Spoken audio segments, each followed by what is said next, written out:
Retour dans la matinée en direct de Nice pour une matinée économique, confinement, relance économique, innovation. Nous allons parler de tourisme dans cette deuxième partie d'émission avec toujours nos deux grands témoins, le professeur et chercheur Carlos Moreno et l'économiste Nicolas Bouzou. Laurence Bottero, présentez-nous nos nouveaux invités pour ce matin pour parler de tourisme durable. Exactement, nous allons parler du nouveau modèle du tourisme durable. Est-ce qu'il y en a un ou est-ce qu'il n'y en a pas? Sur le plateau avec nous, Franck Gonaldel. Je peux dire nouveau président du directoire des aéroports de la Côte d'Azur. Merci d'être avec nous. Merci à vous. Avec nous aussi Michel Chevillon, donc vice-président de la Chambre de commerce et d'industrie Nice-Côte d'Azur en charge du tourisme.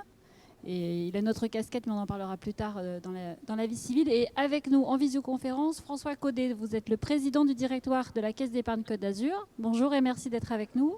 Bonjour. Et Sophie Lacour, merci aussi d'être avec nous. Donc vous êtes chercheuse et vous êtes présidente de Advance Tourisme. Le sujet ce matin, effectivement, c'est, on l'a appelé « Dessine-moi un nouveau modèle ». On voit que le tourisme, on a un petit peu parlé en introduction avec le maire de Nice tout à l'heure, le tourisme est bouleversé par la pandémie, mais il était aussi déjà quand même un peu sur la sellette, si j'ose dire, puisqu'on parlait beaucoup de surtourisme. Finalement, aujourd'hui, quels sont les enseignements qu'on peut tirer de la situation? Est-ce qu'il y aura vraiment un nouveau modèle qui va ressortir? Qu'est-ce qu'on va garder de ce qui se passe aujourd'hui? Et est-ce que finalement, ce n'était pas plus un accélérateur qu'un révélateur? Peut-être Franck Gonaldel, puisque l'aérien est malheureusement un des secteurs les premiers touchés, si je puis dire, ou impactés.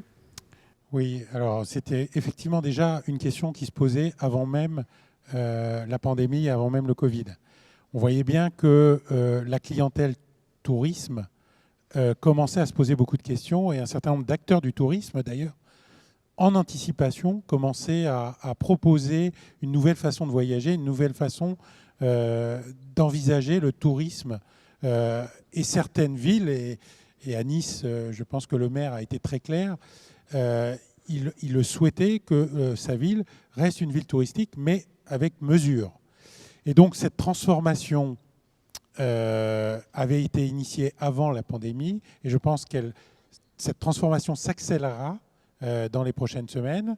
On entend de plus en plus parler, en particulier dans la population jeune, d'une volonté peut-être de faire moins court, peut-être moins souvent, mais plus longue, une période allongée, pour permettre non seulement toujours le partage de la culture, la connaissance, la découverte, mais une découverte plus responsable.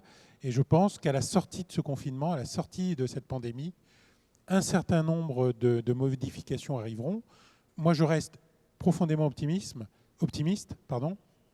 Pourquoi ? Parce qu'on voit bien que le tourisme, le voyage, a toujours été un facteur de connaissance, de développement de la connaissance, de développement aussi des échanges et quelque part de la paix.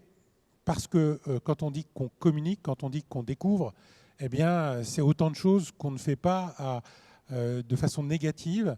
Et donc, ce besoin va exister. Il va exister en France. Cette transformation va exister en France. Mais elle va aussi se développer à l'international. Et de plus en plus, ces nouvelles façons de voyager vont s'instaurer un peu partout dans le monde. Donc, je reste optimiste. Et je pense vraiment que la façon de voyager va être appréhendée de façon différente. Michel Chevillon, donc je disais tout à l'heure, vous avez une autre casquette dans le civil puisque vous êtes issu du secteur hôtelier, donc vous êtes vous aussi assez directement touché. Est-ce que vous partagez cette vision? Oui, bien Sans entendu. rentrer dans le modèle où on Bien y sûr. reviendra après. Je voudrais simplement, bien sûr, en tant que simple aubergiste canois et donc membre éminent de la Chambre de commerce pour lequel le président Savarino m'a donné cette mission de défendre les intérêts du tourisme sur ce territoire, si vous me le permettez, qui représente quand même, au-delà de ce qu'on peut imaginer, quand même 15% ou plus de 15% du PIB. Hein. C'est 10 milliards de chiffre d'affaires et c'est 75 000 emplois directs, 150 000 indirects. Et donc on est vraiment sur une véritable manne qui fait qu'aujourd'hui, bien sûr, avec le Covid, tous les paradigmes sont en train de changer. Ils avaient déjà bien sûr changé et je pense que, comme le disait Franck, il y a des nouveaux modes de consommation. On est passé depuis très longtemps d'ailleurs en matière de tourisme, je dirais dans des changements fondamentaux qui ont été autrefois, on était dans un marketing je dirais, de l'offre, où l'hôtelier que j'étais imaginait qu'il avait la science infuse et qu'il était en capacité de proposer aux touristes, ou en tout cas à celui qui allait venir sur son territoire, les offres parce qu'il le savait, c'est lui qui le savait en fait le mieux. Or, depuis un certain temps, bien entendu, et quelques années déjà, on est passé dans un véritable marketing de la demande. C'est-à-dire que c'est plus moi qui dis au client, venez chez moi et voilà ce que je vous propose, c'est lui qui me dit, voilà ce que moi j'attends et voilà ce que moi je veux. Et ça, c'est fondamental. Et il est clair qu'aujourd'hui, depuis un certain nombre d'années, l'ensemble des acteurs du tourisme de la Côte d'Azur ont engagé, non pas une réflexion, non pas cette philosophie, non pas cette doctrine, non pas ce dogme, qui malheureusement très souvent reste très politique, mais aussi un engagement sociétal. Sociétal d'abord pour protéger nos territoires, parce que l'attractivité et la compétitivité d'un territoire, c'est d'abord le protéger, le câliner, l'accueillir, dans le sens où aujourd'hui l'attente est différente, et si malheureusement notre territoire n'est plus ce qu'il devrait être, et moi-même qui ai je dirais une résidence secondaire dans le haut pays des Alpes-Maritimes à Saint-Martin-Vésubie, pour y être retourné récemment, je peux vous dire que c'est un véritable traumatisme, et que bien entendu, cet enjeu, il est vital pour le tourisme en général et pour le tourisme des Alpes-Maritimes. Pour conclure, je rejoins ce que disait Franck. On est aujourd'hui solidaire, on est aujourd'hui dans une vision, je dirais, éco-responsable, mais aussi dans une vision où nous sommes un petit peu seuls. Nous sommes un petit peu seuls, les acteurs du tourisme, parce qu'on entend tous ces beaux discours. On entend beaucoup d'engagement, sauf que lorsqu'on est, nous, sur le terrain et qu'on a besoin, bien entendu, de s'engager plus profondément dans cette éco-responsabilité du tourisme en général, on a eu d'abord, à un moment donné aussi, le tourisme équitable, le tourisme solidaire. On est un petit peu seul parce que d'abord, on n'est pas conseillé, on n'est pas aidé. Deuxièmement, quand on investit dans le tourisme, et vous savez que l'investissement numéro 1 pour nous, c'est bien sûr nos collaborateurs. Nous sommes une industrie à forte intensité de main-d'œuvre et la formation de nos collaborateurs aujourd'hui en matière de responsabilité, je dirais en matière tourisme, mais aussi écologique, elle est très limitée en matière d'offres et il faut plutôt souvent que nous la créons nous-mêmes plutôt que d'attendre qu'on nous la propose. La deuxième chose, c'est la finance. Aujourd'hui, quand on construit un hôtel neuf, si on le rend à, je dirais, 80% éco-responsable dans la manière dont on le fabrique, le construit, dans la manière dont aussi on crée les vraies réalités pour respecter l'environnement, eh bien c'est entre 15 et 20% de surcoûts complémentaires. Et puis surtout, au-delà des financements et je dirais de la formation, c'est aussi les conseils et l'accompagnement. On est souvent très seul. J'ai reçu il y a quelque temps un contrat d'électricité verte. Écoutez, je suis désolé, moi je n'ai pas fait les grandes écoles. Je suis quand même quelqu'un qui suis dans le métier depuis 45 ans. Et très franchement, pour essayer d'analyser ce contrat d'électricité verte, il faut avoir des capacités que je n'ai pas. Il faut essayer de le comprendre, il faut essayer de se le faire expliquer. Et quand justement on essaye d'avoir un conseil pour se faire expliquer, ben, malheureusement, comme je le disais, on est toujours très très seul. Donc c'est un véritable enjeu sur lequel l'ensemble, je dirais, du territoire, l'ensemble des forces vives, les politiques, les institutions et la Chambre de commerce a joué depuis très longtemps je dirais, le jeu et accompagner ces entreprises. Mais je pense que c'est encore insuffisant, en particulier lorsqu'on se déplace et lorsqu'on voyageait encore facilement dans les pays de l'Europe du Nord, notamment en Scandinavie où j'ai eu de nombreux échanges avec des professionnels, où là-bas, c'est même pas un engagement, c'est même pas une réalité, c'est une deuxième nature de respecter l'environnement, de construire des hôtels qui respectent à 90% l'environnement. Nous, c'est encore quelque part, malheureusement encore une philosophie. Je suis assez provocateur en disant ça, mais je pense que si on n'a pas, il ne faut pas avoir la langue de bois aujourd'hui. Il faut vraiment se dire, c'est un vrai enjeu, il faut y mettre les moyens.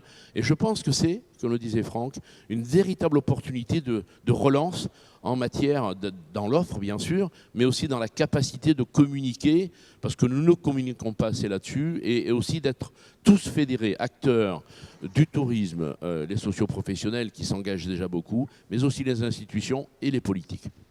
Merci Michel. Je reviens sur un propos que vous avez évoqué et je vais demander à Sophie Lacour ce qu'elle en pense.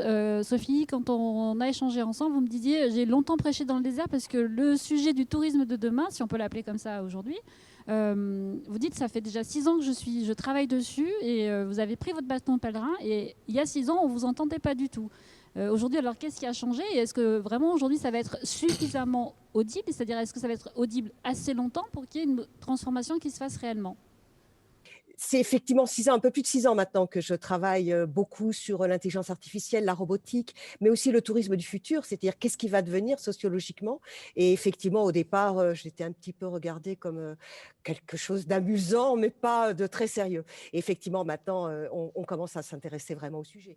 L'intelligence artificielle en particulier, et puis toutes les nouvelles technologies sont maintenant un véritable sujet. C'est arrivé partout. Comme vous le disiez très justement tout à l'heure, il y a aussi la demande du client maintenant. Ce n'est plus que l'offre du professionnel, mais la demande du client d'avoir de la connectique, d'avoir des facilités, des caméras, d'avoir... Et alors maintenant, ce qui est formidable, ce qui a vraiment beaucoup changé, c'est que cette crise du coronavirus nous oblige à faire du télétravail. Et donc là, je pense que c'est une chance remarquable pour les territoires, pour pouvoir accueillir des gens en dehors des métropoles et pour pouvoir, alors là, c'est la responsabilité, la part de travail que les hôteliers, par exemple, vont devoir faire, de mettre à disposition de ces nouveaux télétravailleurs touristes, parce qu'ils vont devenir aussi des touristes de proximité, de mettre à leur disposition des salles, de leur mettre des caméras, de leur mettre des micros, pour qu'ils puissent le matin, par exemple, télétravailler et l'après-midi découvrir les beautés du territoire de façon touristique. Merci Sophie. Une question pour Nicolas Bouzou. On parlait du plan de relance tout à l'heure. Est-ce que le tourisme est vraiment pris en considération dans le plan de relance ? Non, pas complètement, parce qu'aujourd'hui, évidemment, le secteur du tourisme est, pour des raisons évidentes, dans une situation de blocage, mais le tourisme est dans une situation paradoxale en réalité, parce que c'est l'un des secteurs qui souffre le plus de la crise, et je pense que c'est l'un des secteurs qui connaîtra le rebond, l'un des rebonds le plus fort après la crise. Vous savez, il y a beaucoup de choses qu'on ne peut pas faire aujourd'hui. On ne peut pas beaucoup voyager, on ne peut pas aller au restaurant, on ne peut pas aller au spectacle, on ne peut pas aller au cinéma. Mais toutes ces choses-là, on va les faire après la crise, plus qu'on ne le faisait avant. Et donc l'enjeu pour ces acteurs et l'enjeu de la politique publique aujourd'hui, c'est pas tant la relance, parce que la relance, elle se fera. C'est plutôt de leur permettre, de vous permettre de tenir et d'être encore là quand la situation sera bonne. Vous savez, il y a quelque chose que les économistes ont du mal à prendre en compte, et ça n'est évidemment pas une critique contre cette corporation. Les économistes font des modèles, mesurent en ce moment les problèmes de liquidité des entreprises, les faillites, et disent au fond, la reprise, une fois que l'épidémie sera passée, elle sera contrainte par le fait que pendant cette crise, on aura détruit du capital productif, parce qu'il y a certaines entreprises qui malheureusement seront plus là. Raison pour laquelle d'ailleurs on essaie d'en protéger le plus grand nombre possible. Mais donc ce raisonnement est juste, mais quelque chose qu'on ne peut pas modéliser en tant qu'économiste et que moi je vois, parce que j'ai écrit beaucoup de livres d'histoire économique, c'est qu'après toutes les grandes crises, après les grandes pandémies, après les guerres, vous avez quelque chose qui n'est pas modélisable, qui est une espèce de sursaut d'instinct de vie qui revient extrêmement fort.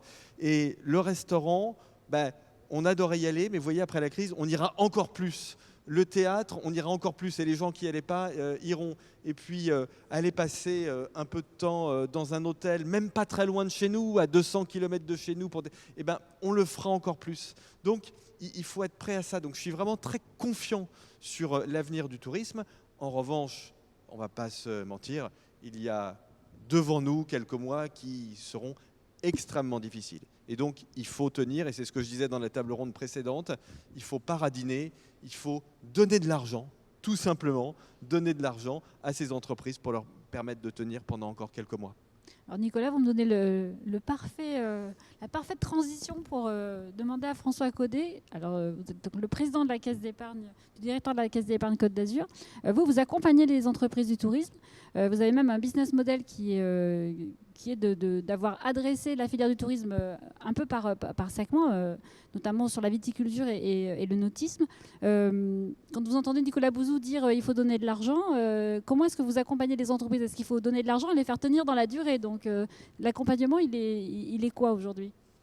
Alors oui, bonjour d'abord, je ne sais pas si vous m'entendez bien. Oui, très bien, merci. Bon, bien sûr, l'accompagnement, il est dans la durée, c'est aussi notre raison d'être, comme certains de nos confrères de banques coopératives et régionales. Enfin, quand ça pèse 15% de l'activité de la région, Je crois que les enjeux sont énormes. Alors, donner de l'argent, il y a d'abord tout le dispositif PGE qui est en place et qui, Nicolas Bouzou le rappelait tout à l'heure, qui permet de tenir et qui va tenir même un peu plus longtemps, puisqu'il va être la phase de franchise en fait en capital va être allongée. Il y a les PGE de saison qui sont un peu plus lourds. Néanmoins, il ne faut pas perdre de vue que ces PGE, ils créent de la dette. Ils créent de la dette qu'il faudra un jour rembourser. Donc notre sujet, il est de travailler déjà avec les pouvoirs publics et puis nos clients pour voir comment avec eux on va pouvoir préparer cette sortie de cette phase de PGE, c'est-à-dire cette reprise de l'activité économique qui reprendrait. Moi, je partage la vision de Nicolas Bouzou. Je pense qu'il va y avoir... on a tellement été privé qu'on va avoir une forme de boulimie de tourisme, qui, je crois, permettra un redémarrage fort. Par contre, il faut qu'on arrive ensemble à trouver les solutions pour que l'ensemble de nos clients et des acteurs économiques ne soient pas durablement pénalisés dans leur capacité de reprendre par cette dette. Notre inquiétude ou notre préoccupation, c'est que la capacité d'investissement des entreprises, du tourisme notamment, mais d'autres, si les CAPEX et les EBITDA, pour parler un peu technique, c'est-à-dire la capacité de générer de la richesse est entièrement consommée par le remboursement des PGE, ça risque de priver ces entreprises de capacité d'investissement dans les années futures, ce qui, à mon avis, est très préoccupant dans un domaine, le tourisme comme d'autres, qui doit en permanence se réinventer, et ça a été évoqué tout à l'heure. Donc, nous, notre sujet, il est évidemment à très court terme de contribuer, comme l'ensemble des banques, à la survie économique et à ce que ce tissu économique d'entreprise passe le cap le mieux possible et soit prête à redémarrer le jour où on pourra redémarrer. Mais il est aussi et surtout de travailler et de continuer à investir sur le futur du tourisme. Alors, il y a des dossiers très emblématiques comme le Palm Beach à Cannes, par exemple, où il y a plusieurs centaines de millions d'euros d'investissements qui sont en cours. Il y a le parc hôtel au centre de Nice, pour ceux qui connaissent. Enfin, c'est des investissements très lourds et qu'on continue à faire parce que même si la période est compliquée pour le tourisme, notre vision des choses, c'est que le tourisme sur la Côte d'Azur, ça repartira. Moi, je ne suis pas du tout inquiet de ça. Donc, il faut continuer à investir autant que possible. Donc, on va continuer à accompagner les projets sous toute forme, donc en prêt classique, en fonds propres s'il faut le faire, on le fera de façon la plus raisonnable possible. Mais on a un double sujet de temps court qui est la survie des structures et de garder le tissu économique vivant, et aussi de temps moyennement long, voire long, qui est d'investir pour continuer à accompagner la transformation du secteur touristique. Très bien, merci. Je reviens sur ce que vous avez tous dit un peu ce matin, c'est que finalement, la consommation touristique reprendra. Elle reprendra peut-être différemment, en tout cas dans les premières années. On évoque beaucoup le tourisme durable, mais est-ce que dire tourisme durable, est-ce que ça veut dire tourisme frugal ? Franck Golnadel ? Alors, c'est une question complexe et donc une réponse très, très difficile à circonscrire. Moi, ce que je peux dire aujourd'hui, c'est que, je partage ce qui a été dit par l'ensemble des parties prenantes à cette table ronde, le tourisme repartira. La chance de notre territoire, c'est qu'il est composé à la fois d'un tourisme pur, d'un tourisme d'affaires et d'une industrie qui aussi est présente et fait que finalement on a 3 pieds qui permettent d'imaginer une relance de l'économie dans notre territoire. Deuxième élément, indépendamment même de la pandémie et du Covid, il y avait des volontés de changement, d'intégrer plus de durabilité dans son mode de consommation, que ce soit la mode de consommation de chaque citoyen quand il vit dans un territoire, mais aussi quand il se déplace et quand il vit sur le territoire où il est en vacances, où il est pour son travail, où il se déplace. C'était avant déjà très présent. Avec cette pandémie, ça va continuer de se développer et on verra que demain, les consommateurs auront la volonté de consommer différemment, de façon plus durable, et je dirais, intégreront cette réflexion dans leur mode de consommation. Et donc, comme ça a été dit en particulier par Michel, c'est qu'il faut absolument que l'ensemble des acteurs intègrent ça. On n'a pas attendu, je parle de mon secteur, mais je veux dire, je pourrais parler pour d'autres secteurs, l'aérien n'a pas attendu à la fois les objectifs environnementaux et les conséquences de cette pandémie pour se transformer. Je donne un exemple. L'aéroport de Nice aujourd'hui est un des aéroports qui, par passager accueilli, produit le moins de CO2. On en est à quelques grammes par passager. On est déjà aujourd'hui, en 2020, avec une neutralité carbone par compensation. Et on s'était fixé, avant la pandémie, d'être à 10 ans, c'est-à-dire avant les engagements liés quelque part aux engagements environnementaux internationaux, à horizon 2030, à être zéro carbone, sans compensation. Le transport aérien a été moteur aussi d'une transformation majeure. Alors peut-être pas au départ pour des soucis écologiques purs, mais un avion aujourd'hui moderne, il consomme moins, il produit moins. Et pourquoi ? Parce que en termes d'économie, c'est beaucoup plus rentable d'avoir un avion qui consomme moins. Et donc cette transformation va s'accélérer. Va s'accélérer parce que nos acteurs économiques ont été fragilisés par la crise et donc il va falloir être plus efficace à la sortie de crise. Parce que l'enjeu écologique devient de plus en plus prégnant à la fois pour les acteurs économiques mais aussi pour les clients de ces acteurs. Et donc oui, demain, que ce soit l'industrie, que ce soit le tourisme d'affaires, que ce soit le tourisme tout court, va intégrer une sorte de durabilité dans son expression et dans sa volonté de consommer. Et oui, il faudra plus que jamais que chaque acteur se transforme pour faire en sorte que... Moi, je suis très étonné et très heureux de voir que tous les projets qui me sont proposés par mes équipes sont des projets où on ne juge plus un projet uniquement par sa rentabilité économique, mais aussi par sa rentabilité environnementale. Et ça, c'est très très important parce que ça montre bien qu'on a intégré dans les critères fondamentaux de l'entreprise que la durabilité est quelque chose de très important. Sophie Lacour, sur ce thème de durabilité, égale-t-il frugalité, vous en pensez quoi ? La chercheuse en pense quoi ? On a le même problème avec votre micro, il faut le remettre. Ouais. Sophie Lacour est fâchée avec son micro. Non, oui, je ne comprends pas pourquoi. Ça y est, vous m'entendez ? Mon micro s'arrête tout seul.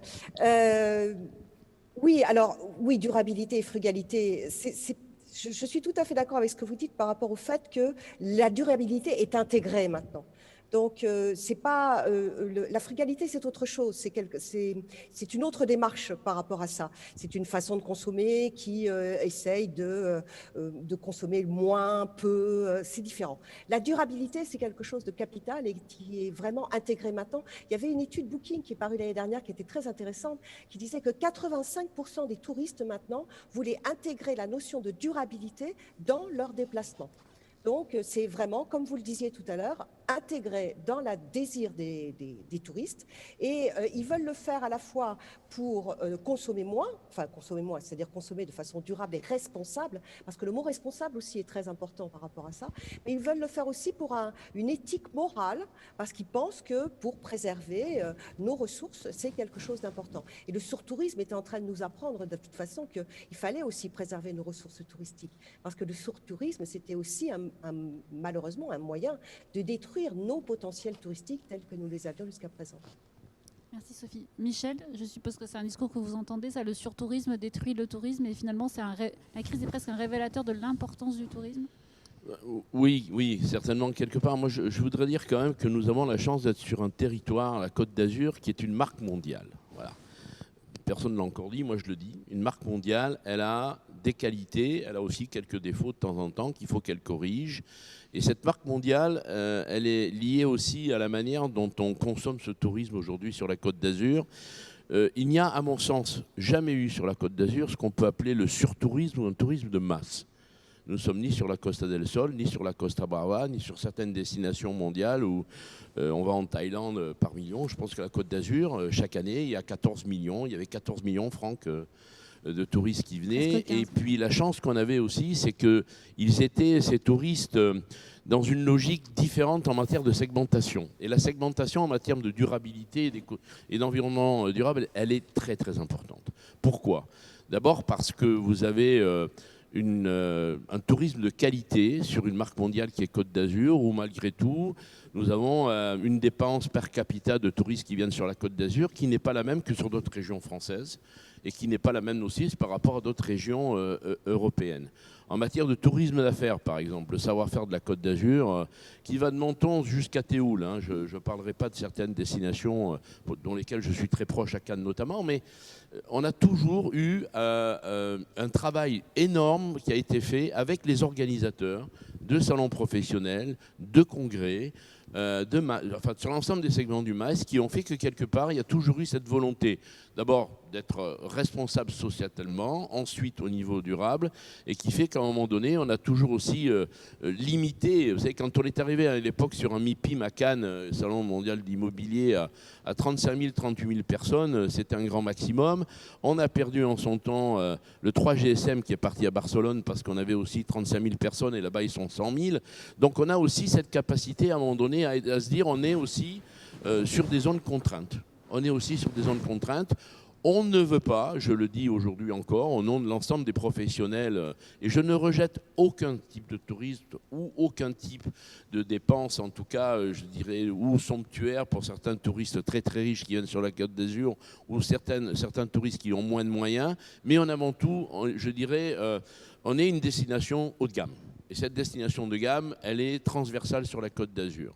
La deuxième chose, c'est que sur certains segments de clientèle, comme par exemple la croisière, où nous avons accueilli sur ce territoire des Alpes-Maritimes, malgré qu'il n'y ait pas d'infrastructure, et au niveau régional avec Marseille et Monaco, pratiquement presque 3 millions de croisiéristes, on s'est aperçu que nous nous sommes adaptés, nous, aux professionnels de la croisière, aux grands armateurs, qui avaient déjà enclenché il y a très longtemps la capacité de traiter les déchets à bord des bateaux, de bien comprendre que toutes les émanations d'échappement des bateaux aujourd'hui sont réduites au minimum, notamment en matière de soufre. Et toutes les chartes de qualité que nous avons signées avec ces armateurs, elles sont aussi symptomatiques de notre engagement au niveau territorial de respecter l'environnement.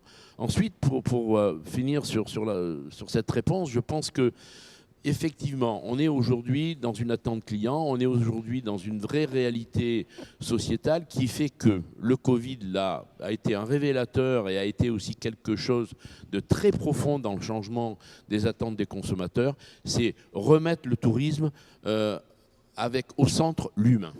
L'humain, c'est aujourd'hui le centre.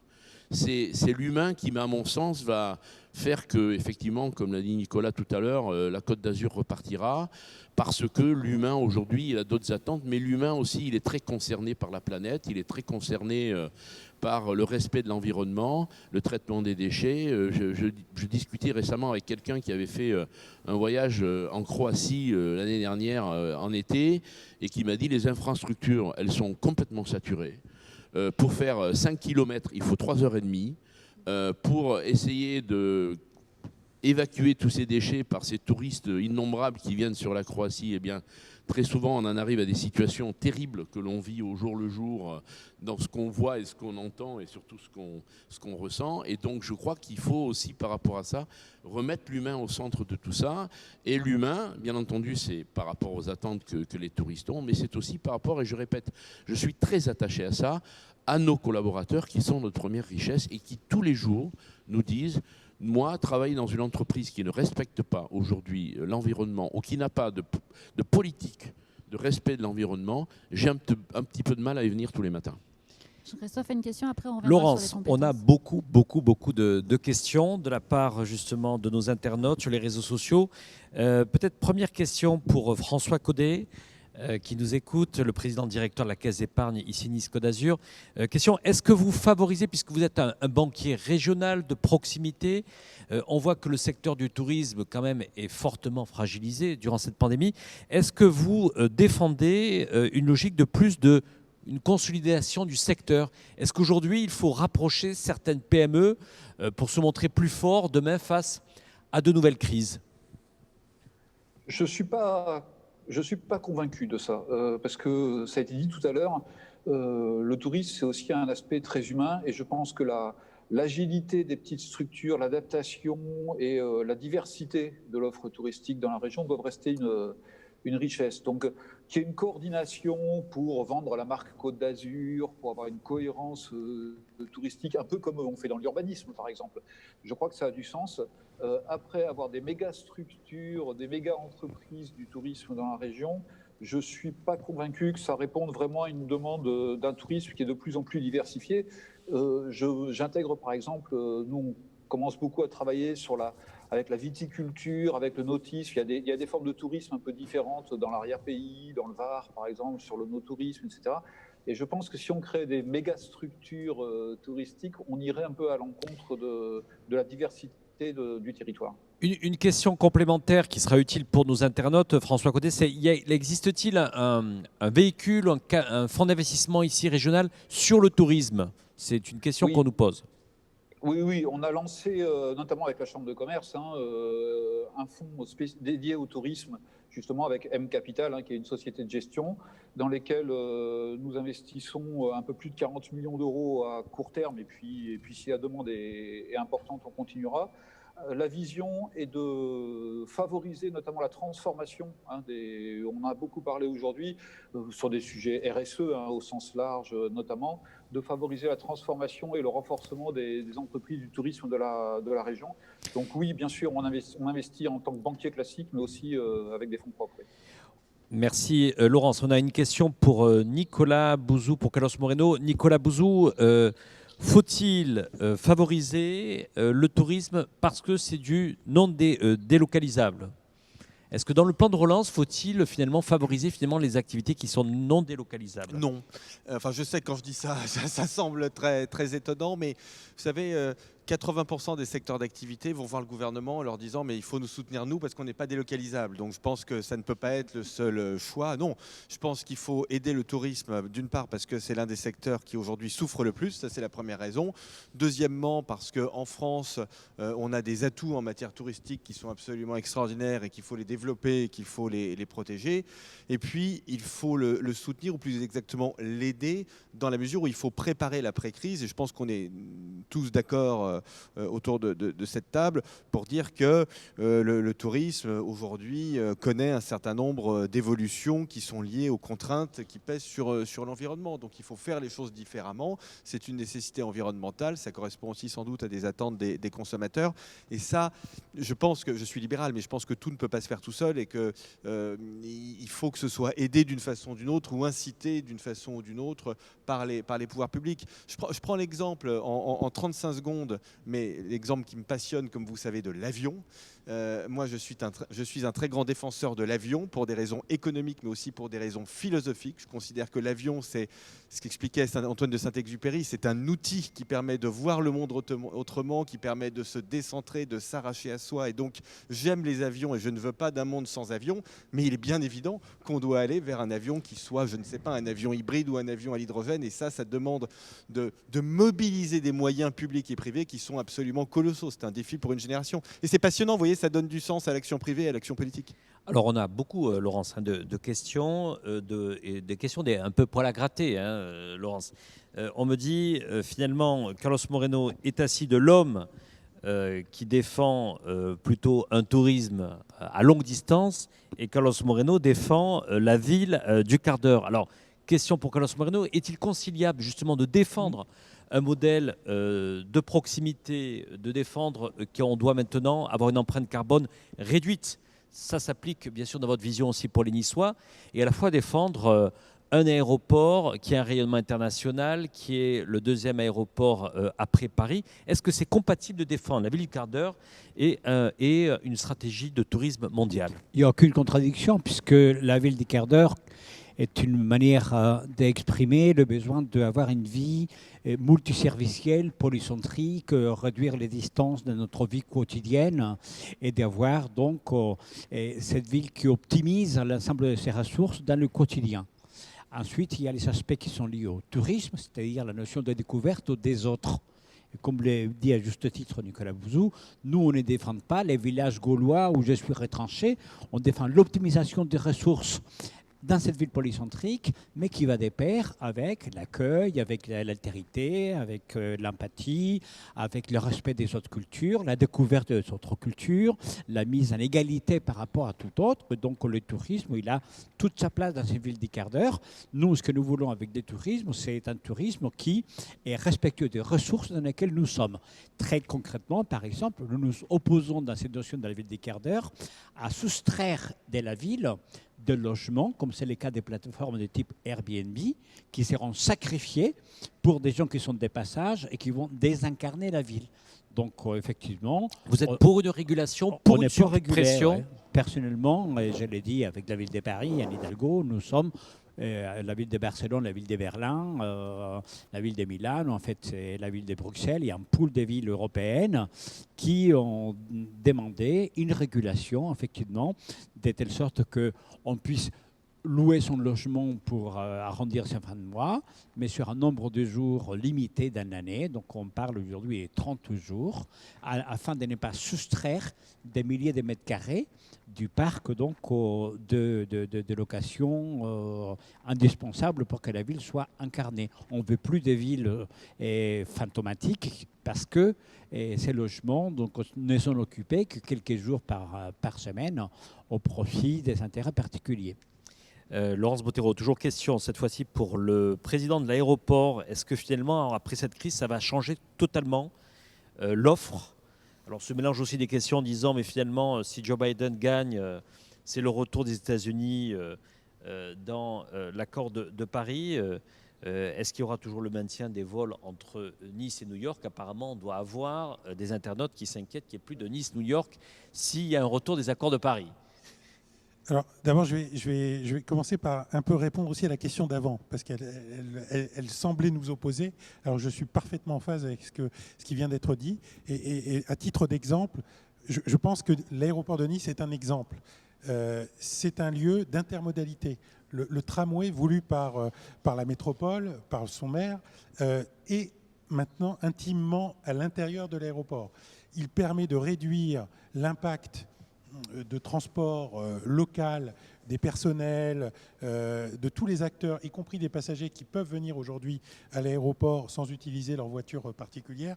Donc on voit bien qu'on n'a pas à opposer aéroport, possibilité de voyager loin ou pas très loin, et en même temps intégration dans une politique de ville, volontairement dans une réduction de son empreinte. Et l'aéroport de Nice s'inscrit pleinement là-dedans, avec en plus, pour tous les acteurs, une volonté de réduire la flotte de véhicules captifs qui sont plutôt thermiques aujourd'hui vers transformation de véhicules qui seraient beaucoup plus électriques, voire à hydrogène demain. Donc voilà, donc ça, ça, je veux dire, ça pousse, dans ce que disait Nicolas tout à l'heure, ça pousse l'ensemble des acteurs à transformer leur modèle, transformer leurs équipements, leurs outils, pas simplement l'avion, dans une démarche encore plus écologique et en tout cas avec empreinte environnementale réduite. Maintenant, pour en revenir à la question, dès lors qu'on fait des efforts, dès lors qu'on est précautionneux dans une démarche de transport aérien qui a vocation sur sa partie déjà sol, mais aussi en l'air, avec tous les efforts faits par les compagnies aériennes pour réduire leur empreinte, je pense que ça a tout son sens qu'un aéroport comme celui de Nice soit plus que jamais ouvert vers l'international. Alors je ne sais pas à cette heure qui sera le président des États-Unis, mais que ce soit l'un ou l'autre, les sous-jacents qui permettaient d'imaginer que depuis Nice, on puisse rejoindre les grandes capitales américaines ou asiatiques ou du Moyen-Orient continueront. Et continueront d'autant plus que les flottes d'avions qui se modernisent et qui arrivent sur le marché sont des avions qui seront beaucoup plus rentables sur des lignes depuis des aéroports comme celui de Nice. Donc je veux rassurer l'internaute qui a posé la question. Oui, je pense que plus que jamais, notre aéroport et notre territoire pourra s'ouvrir vers l'international parce que l'ensemble des acteurs et l'ensemble de la chaîne jusqu'aux clients vont demander à ce que ça soit possible et que les outils qui seront à notre disposition le permettront d'autant plus. Petite question pour Michel Chevillon, parce que question de start-upper certainement. Y a-t-il un guichet unique? Voilà, c'est une question pratique. Si on a un projet start-upper entrepreneurial dans le tourisme, est-ce que la Chambre de commerce a un accueil réservé pour tous celles et ceux qui ont des projets nouveaux pour contribuer à ce tourisme de demain, hein? Oui, bien sûr, ça fait partie de nos responsabilités, ça fait partie de nos plateformes. Nous venons d'ailleurs de créer, je répondrai un peu plus précisément à cette question, mais une nouvelle plateforme de mise en relation business qui s'appelle la Place Business, qui est une formidable opportunité de mise en relation B2B, hein, entre les entreprises et aussi pour répondre à des appels d'offres publics, mais des appels d'offres privés également. Et nous avons aussi, au travers de nombreuses manifestations, nous venons d'accueillir à Nice récemment Food Hotel Tech. Food Hotel Tech, c'est un salon qui a été créé par une dame qui avait déjà ce salon organisé à Paris et qui l'a un petit peu délocalisé sur la Côte d'Azur pour lui donner un côté territorial Côte d'Azur très très fort, où justement 95% de l'organisation de ce salon était liée à la mise en perspective des startups présentes qui proposaient leurs produits à des entreprises de l'hôtellerie-restauration. Et donc, d'ailleurs, certaines ont été primées et certaines ont été plébiscitées par les professionnels présents. Et puis ensuite, parce que c'est le rôle aussi de la CCI Nice-Côte d'Azur de s'engager pleinement dans la digitalisation des entreprises, la digitalisation du tourisme, elle est importante. On l'a un peu subi à l'époque, permettez-moi de répondre aussi dans ce sens, par les plateformes de réservation en ligne. D'abord, c'était Booking qui nous a un petit peu assassinés à un moment donné, puisque on nous imposait certaines règles qui étaient pas très, très faciles à accepter, de commissionnement, de positionnement, presque de monopole. Ensuite est arrivé Airbnb. Donc Airbnb, c'était pour nous une concurrence déloyale dans la mesure où nous, bien entendu, dans l'hôtellerie notamment, eh bien, nous avons, je dirais, de fortes charges salariales. Nous avons aussi énormément d'investissements à faire et puis aussi des normes. Vous savez, vous connaissez le nombre de normes que nous devons appliquer en matière d'hôtellerie, restauration, en matière de tourisme, et par contre Airbnb n'en a pas, et aussi en matière de protocole sanitaire. Et donc tout ça fait qu'effectivement nous nous sommes engagés dans le soutien de la digitalisation des entreprises, dans le soutien aussi de la mise en relation des différentes entreprises du tourisme qui sont, je dirais, de façon transversale, avec bien sûr les startups. Et puis vous savez que quand même le territoire des Alpes-Maritimes, c'est aussi Sophia Antipolis, c'est aussi un territoire où le digital a sa place de façon importante depuis de très nombreuses années. Et nous avons aussi une entreprise comme Amadeus qui est connue mondialement et qui développe pour l'ensemble des secteurs du tourisme les nouveaux logiciels de demain. Nous y travaillons bien sûr de très près avec eux. Donc effectivement, nous avons ce rôle-là, nous avons cette responsabilité et nous le faisons tous les jours en mettant aussi en relation donc les professionnels, je dirais de façon transversale. Michel Chevillon, merci. Question Nicolas Bouzou, que ce soit la Caisse d'épargne, dont son président est avec nous en direct, ou la Banque des Territoires, font preuve de beaucoup d'initiatives pour accompagner la digitalisation des entreprises dans cette période-là, notamment également dans le plan de France Relance annoncé par le Premier ministre. On va accueillir tout à l'heure Cédrico, le secrétaire d'État au numérique. Comment faire, d'après vous, pour que finalement tous ces acteurs se sentent mieux protégés et que cette souveraineté numérique s'applique à toute cette industrie du tourisme qui est stratégique pour la France ? Alors en fait, il y a deux sujets différents. Il y a le sujet de la production d'outils numériques et le sujet de l'utilisation du numérique, par exemple par le secteur du tourisme. Concernant la production d'outils numériques, malheureusement, je pense que l'Europe a pris un tel retard accentué considérablement ces derniers mois par la crise du Covid, qui a considérablement poussé les GAFA et les BATX, c'est-à-dire leurs homologues chinois. Je considère que malheureusement, ce retard, à ce stade, n'est plus rattrapable. Et c'est la raison pour laquelle j'ai plutôt soutenu des initiatives gouvernementales dans d'autres domaines, comme la construction d'une filière hydrogène, par exemple. Je ne sais pas si ça peut marcher, personne n'en sait rien, mais je pense qu'on a plus intérêt à essayer de trouver d'autres portes technologiques que la production d'outils numériques, parce que notre retard est très important. Mais en revanche, en matière d'utilisation du numérique, nous avons certes du retard, mais il est parfaitement rattrapable. Et c'est ce que nous sommes en train de faire en France. On le voit bien, hein, avec le développement, alors pardonnez-moi, je n'aime pas parler franglais, mais le développement du click and collect, par exemple, par les commerçants, c'est très important. Le développement du e-commerce de façon générale. Là, il est clair qu'on a des potentialités qui sont importantes.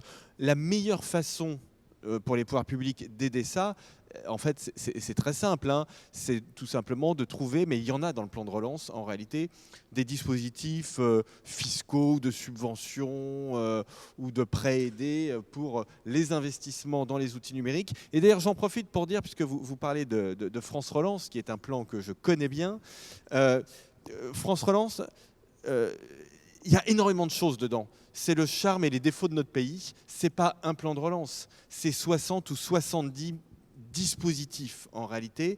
Et donc il faut vraiment que les entrepreneurs qui nous regardent, que les chefs d'entreprise qui nous regardent, notamment dans le domaine du tourisme, mais pas seulement, aillent sur le site de Bercy, aillent sur le site d'Agnès Pannier-Runacher, notre ministre de l'Industrie, parce qu'il y a des guides qui sont faits et qui vont expliquer ce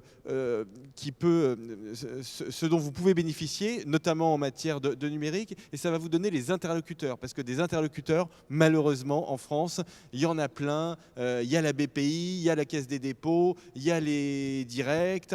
Voilà, il y a une multitude d'interlocuteurs, donc il faut les trouver, mais que les entreprises, vraiment, je vous y engage.